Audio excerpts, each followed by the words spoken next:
About a week and a half ago, Limbus Company had a second anniversary, and because of that, it's pretty obvious that I'm also late by that week and a half. But I still want to make something regardless of how delayed it's been. Before that, though, I would like to get one thing out of the way. It should be pretty obvious by now that I'm not used to voicing over things, and I usually always just use the stream or video that I was doing instead of actually talking over it. So if things seem off, that's probably going to be the reason why. Honestly, when this company came out 2 years ago, I didn't really expect for me to enjoy it all that much. There was just so much speculation about how it was going to be a gacha just because it was a mobile game. It did in fact turn out to be a gacha, but that's besides the point. And even with all that, I still learned just to enjoy the game even if it's a gacha. I mean, I can't be complaining, I have a gacha addiction. But if for some reason you don't know what Limbus Company is, even while watching this, Limbus Company is the third game in the Project Moon series, and the 12 Sinners characters are based off books, and it's a turn-based team builder that you got a few different status effects to choose from depending on what team you want to build, or you can just do what I do and make the funny DPS team instead of just their normal status effects. It's worked for me thus far. But besides that, the main thing that I wanted to do was not just show appreciation to Limbus Company, even though that's what I mostly do in this video, and instead L Corp and Library of Runia as well, at least a little bit, because the entire series is just something that I completely adore.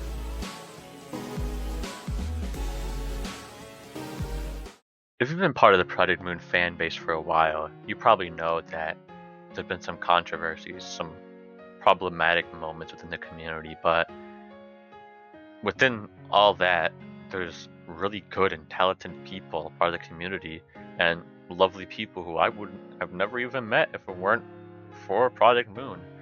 And I'm pretty sure an Angela animation for Lobotomy Corp with Millie's song might have been the reason we had Millie in general when it comes to Project Moon series. And I mean, hell, we're getting fan-made games of Project Moon as well. One After Lab made completely from scratch, and then there's been a bunch of Roblox Project Moon games as well, and honestly, they're completely mentally insane, just the games themselves. I remember having a Mafia War with other PM characters in one of the games, and then there's damn Cassetti in a back alley of a W Corp Express train getting jumped by 3 people with Soul Lament. Where else can you find that? But it's also because of Project Moon in general that I met some of the people who you might have heard from. Aka, Meme, Hikari, and Green. And just because of Project Moon themselves, I was able to meet those people and be friends with them. And we're on the topic of the fan base. It might be a shorter segment because I hadn't really heard what the others have said. I'm recording this before I listen to anything that they say so that it will influence what I say. But I don't want just this video to be me ranting, seeing as how whenever I stream Limbus, I usually have at least one of them, random, Meme, Maka, one of them at the very least. And so I wanted to give them a segment each. And yeah.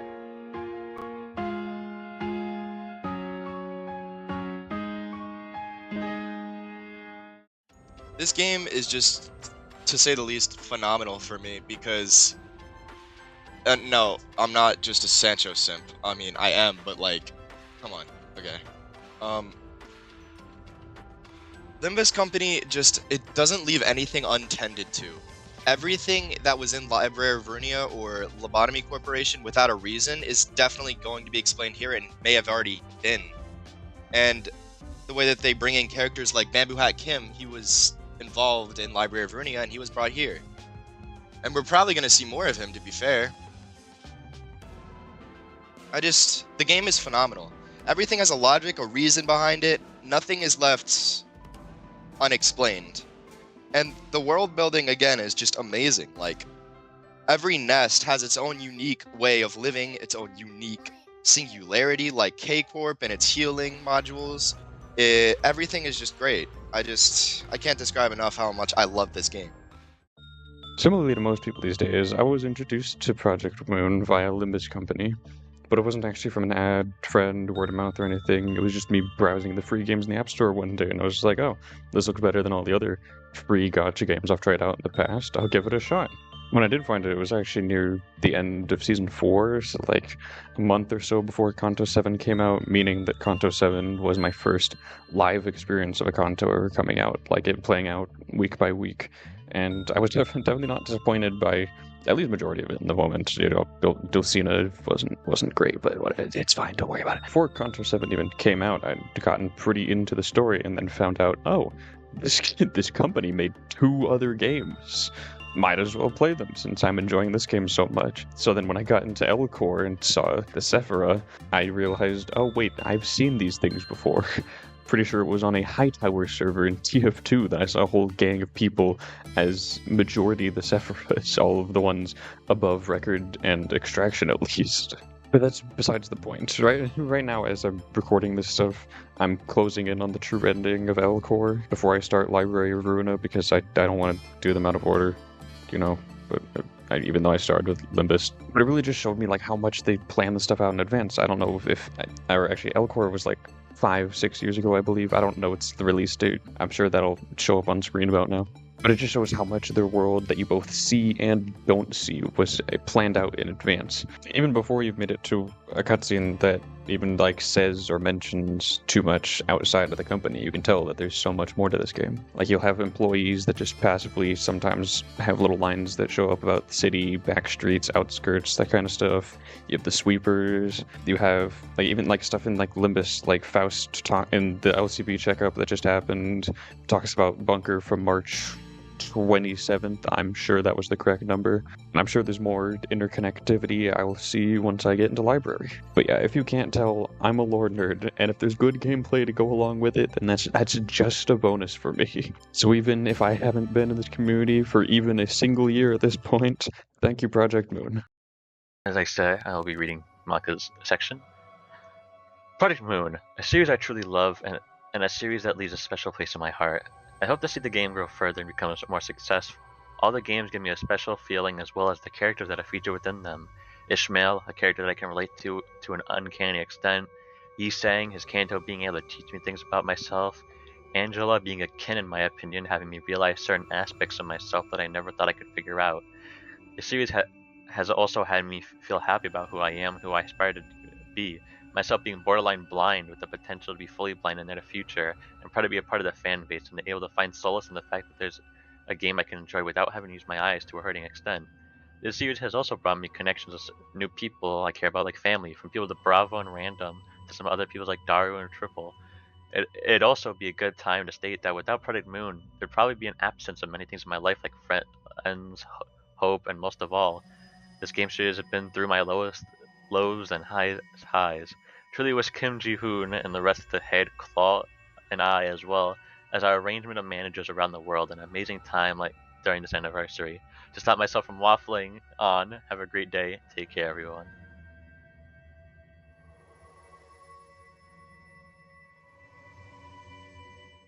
L Corp was my first ever Project Moon game that I watched, and I actually knew about the game. It was in beta, and you might be curious, well, who'd you watch then? Suno, Archangel? No. See, there's someone that I don't think a lot of people remember the fact that they played L Corp. Jacksepticeye. I am not kidding. But getting back on track, I mentioned that was my first watched PM game and not one that I played because back then I didn't have a PC. But I still ended up watching the whole game when it finally released, and eventually played myself when I finally got a PC or laptop. You know how it is. But no, the first PM game that I actually played was Library of Runia when it released on consoles, and it also came out on Game Pass, so to play it just completely for free. And I just completely adored both games. That they got me hooked. I mean, the characters were just absolutely phenomenal, and I loved them. And main thing is that it was a story after all. The two games have completely wildly different gameplays. And Granted, Library of Runia did make me take a long break with how irritating being his realization was, but I beat it eventually, regardless of how annoying that goddamn bird is. And currently right now, actually, I'm playing through L-Corp again, and I'm making my buddies into nuggets to make their deaths from these stupid modded abnorms even worse than it already is. Sadly enough, I don't really know what to say in this section. I wanted to talk a long while about Library of Runia and L-Corp, but honestly, I don't know what to say what I already haven't. The characters are just absolutely phenomenal. The music, and I think one detail that I really love, especially when it comes to Library of Runia, mostly focuses on Roland, because just the small details that you can see that he isn't who he says he is, because his stance shows that he's more laid back, the speech that he gives when he finally just absolutely breaks, and that well-deserved Millie song that he gets during his fight. And speaking of Millie, just the Love Town fight, when Millie shows up for the first time, the background changes, this song that's eerily playing through the entire fight until you finally beat it. I mean, hell, people say we don't talk about Love Town for a reason. Just the story in general, and then music. We don't talk about Love Town. But yeah, I mean, I can't really say much. They're simple games, at least gameplay wise. Well, actually, no, what am I saying? Library of Runia is hell.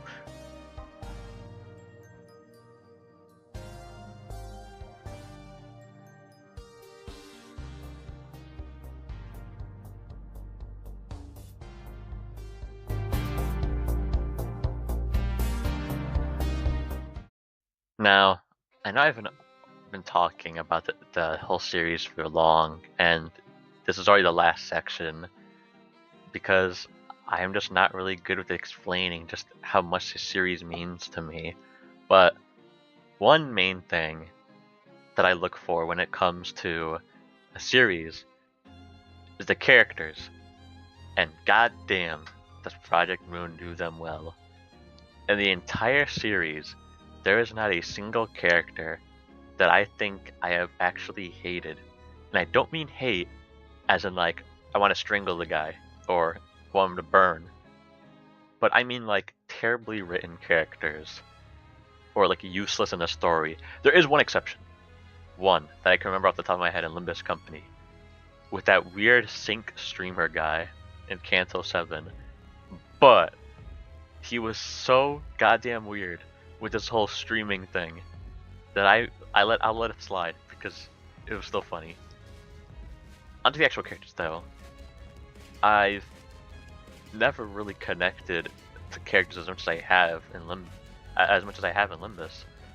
I mean, just looking at the Kantos themselves, I think there's a lot of stuff that a lot of people can relate with. Losing where you want to be, or maybe a dream that's long gone already. And I think that's why maybe a lot of people like this series. Because even though the world's filled with supernatural beings like abnormalities, the head with their arbiters and claws, the damn Antichrist himself, it's honestly surprising how connecting it can be, and how realistic some of the problems that the main cast can go through. And honestly, I'd be very surprised if somebody does not have a favorite character, with just how diverse they are with their goals and personalities. You got Dawn if you like more joking characters. We're ignoring Kanto 7 when I say that. And you got Mersault and Gregor if you want like more of the serious-ish type of characters, I guess you could say. And then if you like characters randomly saying Battle Royale, you got Ryoshu. And I just feel like everybody has a favorite. And I include side characters too. I mean, Yuri, like I said earlier, the streamer guy, Hohenheim, I think that's even his name. I mean, like, even the side characters themselves are really interesting. Granted, they're not around that often or for long, because PM, we all know how they are with side characters. Bless your souls, you ain't living for much longer. But even then, I mean, I think that just makes their death or disappearance much more impactful. With all that said and done, I hope that people who might just be getting into Project Moon for the first time can separate the somewhat iffy gameplay that not many people enjoy and take it for the great stories that it has within it. And other than that, I think that's all. So take care, and I'll be seeing you all next week with the Sweeper event. Your evil's primitive.